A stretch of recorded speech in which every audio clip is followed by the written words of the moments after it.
से बढ़कर जालिम कौन जो अल्लाह पर झूठ बोले और सच्ची बात जब उसके पास पहुंच जाए तो उसे झुठलाए।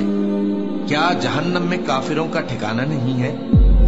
और जो शख्स सच्ची बात लेकर आया और जिसने उसकी तस्दीक की वही लोग मुत्तकी हैं। वो जो चाहेंगे उनके लिए उनके परवरदिगार के पास मौजूद है।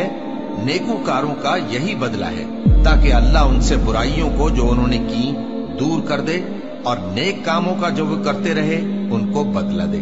क्या अल्लाह अपने बंदे को काफी नहीं?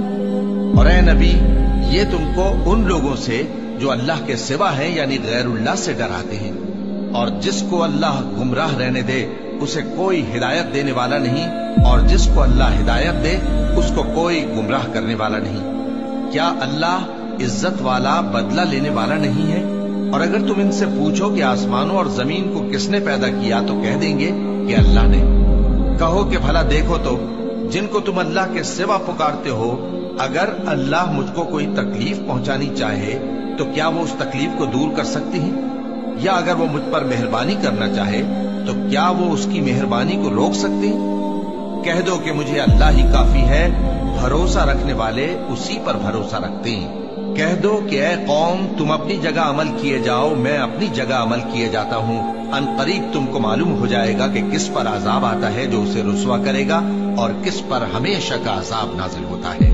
हमने तुम पर यह किताब लोगों की हिदायत के लिए सच्चाई के साथ नाजिल की है, तो जो शख्स हिदायत पाता है तो अपने भले के लिए, और जो गुमराह होता है तो गुमराही से अपना ही नुकसान करता है।